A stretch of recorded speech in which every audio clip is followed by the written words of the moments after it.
Армысыздар, Заман YouTube арнасының көрермендері.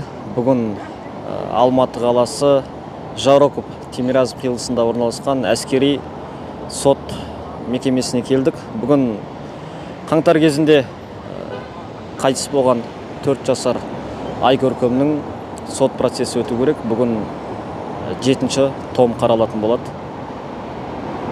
Қазір сағат 3-те басталады. Хабардар береміз. Қазір сот процесіне Айкөркемнің әкесін Айдос мырзаны кіргізіп тұр. Бірақ әрі қарай видеоға түсірмесін дедім екен, әрі қарай алып кетіп жатыр. Бері қарай кіргіңіз деп әрі қарай шақырып алды, ал біздің арадан өткізбейді әрі қарай.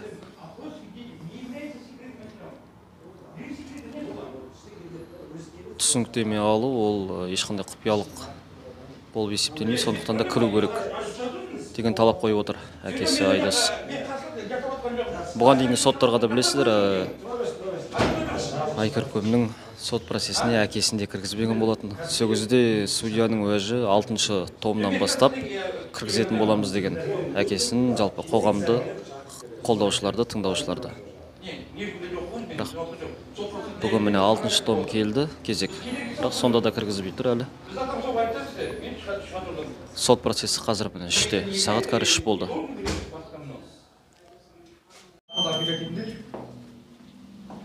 Өздерінің айтқан сөздерінен жаңағы секрет отырған опрос свидетелей не является секретным материалом. Сейчас запускать вообще не будем. Отвод. Түсінің ба? Айкөркемнің қорғаушысы, адвокаты. Отвод, объявляйте все. Хватит. Издеваться. Яғни қазір судьяға шағым түсіреді. Біз қазір Айдос Мелдехан ағамен сұхбаттасып тұрмыз. Ол кісі Айкөркемнің әкесі болады. Айдос аға, қазір сот процесі қай деңгейде, қай сатыда тұр? Аяқталуға жақын қалды ма? Енді сот процесі бүгінгі таңда 7-ші томда екен. Куәгерлердің опросы уже аяқталуына жақын қалды. Ана жолы 3 куәгерді сұраған. Куәгерлігін аған. Бүгін енді қалған тағы да куәгерлерді шақыртатын болған. Енді бұлардың қазіргі істеп атқан ісіне қарағанда бір айға жеткізбей істі мүлдем тоқтатып тастайтын сияқты.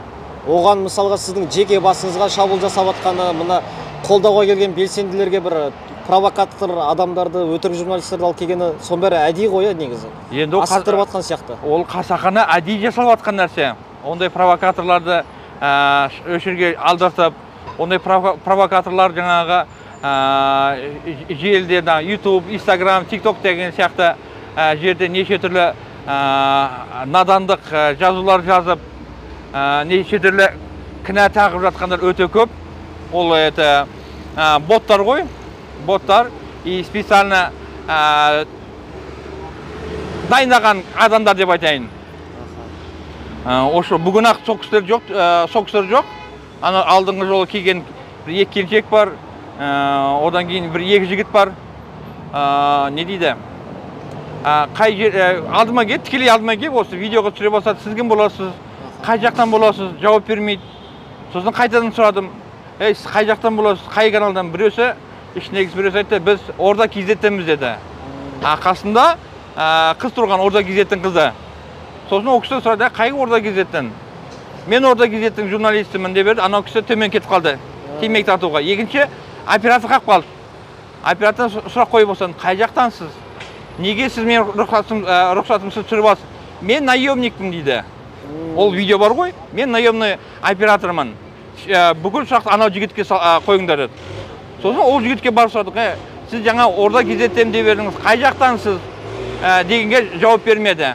Енді әдейі провокация жасап. Ол енді ашу тудыртты ғой жақ, қатысушы адамдарды. Рұқсатынсыз түсіріп атыр, біресе Ордамын дейді, біресе Орда болмай шығады. Сосын маған айтады, өшеде біз сот процесі түсіріп атырмыз дейді. Сот процесі іште болып атыр.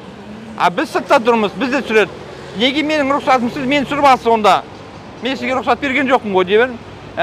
Сіз берден анаққа кетіп қал дейді, сізді түсірмеу үшін. Өшеде жиын болып отыр, соны түсіруге келдік дейді.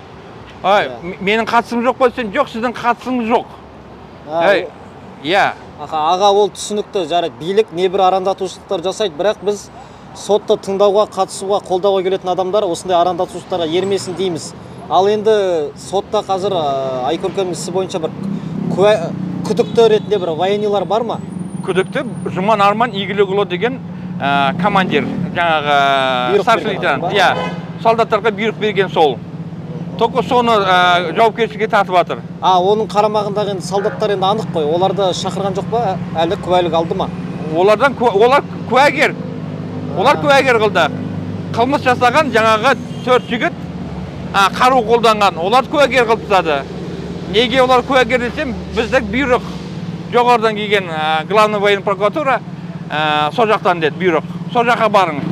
Сол жақта талап етесіз дейді. Ол жаққа барсаң, олар мен емес бұйрық берген, басқалар бұйрық берді. Бұлар қазір одан мынаны айтып отыр, иә, мысалы біз бұйрық бердік, бірақ Volkswagen автокөлігін атқа жоқ бізде. Өткенде бір азаматтың видеосын көрдік, мен Hyundai көлігіне бұйрық бердім деп. Иә, ол Жұман Арман Игілікұлы деген жігіт, мен Яндекске бұйрық бергем, Volkswagen Passat'та бұйрық берген жоқ. Раньше қандай? Что менің мәшинемді атуға бұйрық бердің, болмаса басқа мәшинеге бұйрық бердің. Иә, оның бәрі қылмыс. Ол мәшине также адам болуы мүмкін. Бірақ Яндекс жоқ қой мүлдем. Олар просто ауадан шығарып жатыр да, Яндекске аттым болды. Соған ақ бұйрық бердім. Volkswagen'ді көрген жоқпыз дейді. Енді бұлардың өздеріне кері сұрақ дейсіз ғой. Жарайды, ал Hyundai'ды атқан осы екен. Ал енді Volkswagen'ді атқан қайда? Соның жауабы әлі жоқ. Сол постта, сол жаңағы аты жөндерін білмеймін. 5 жігіт болған сол постта. Командир мен 6-шы, солардың командирі. 5 постта тұрған 5 адамның біреусін вообще алып тастап отыр. Жұмыстан шығып кетті, біз оны таппай қойдық, болды. Бізге ана 4-ге жетеді дейді. Оны қылмыскердің қатарына қосып жоқ, олар куәгер болады дейді. Алдағы сот процесін айтатын боласыз ғой, менде жариялап, қай күні болады. Мен ойлаймын, Айкөркемнің ісін бүкіл Қазақстан білет, бәрі алаңдайды. Келесі сот процестерінде қанша провокация болса да, қоғам қолдауға келеді деген ойдамын. Қоғам қолдауға келеді деп мен де үміттемін. Бірақ берді биліктің жасап атқан жаңағы іс-әрекеттері мүмкінше бұлар бүкіл жаңағы қоғамды белсенділерді үйінен шығартпау, шығып кеткен кезде осы жерде провокация жасап, жаңағы алып кету, қамату, соны жасап жатыр. Адам аз кигені билікке выгодно. Выгодно. Түсініңіз ба? Берді адам көп келсе резонанс айтады, талап етеді. Сол талап етеді адамның санын азайту. Айкөркемнің ісі қоғамда талқыланбасын. Жауылы қазан қылайық деген мақсат қой, ол түсінікті. Ол соны жасап жатыр бұлар. Өздері қылмысын жасыру үшін құпия қылды. Сол сіздің жағдайыңызда енді көпшілік түсінеді, көп ата-аналар бар көрермендердің арасында. Қолдаушыларыңыз да көп болады деген ойдамын аға. Аман сау болыңыз, күш қуатты болыңыз әйтеуір. Амин. Мықты болыңыз. Алдағы соттарда кезігіп бір енді қазір қылмыскердің өзін тапқанның өзі үлкен бір жақсы қуаныш болып тұр ғой. Сол жетейік, бір адам жазалансын, қоғам соны күтеді. Аман болыңыз аға. Рахмет. Келесі сот процесі енді қашан өтетіні белгісіз. Өкінішке орай осы сот процесіне де Айдос Мелдехан ағаны кіргізбеді. Әйтсе де кіргуге толық құқығы бар еді. Өйткені куәгерлерден түсініктеме алу ол ешқандай да әскери құпиялық болып есептелмейді. Бірақ біздің елде барлық нәрсе заңға қайшылық жасайды. Және сіздерге бір нәрсе айтқым келеді.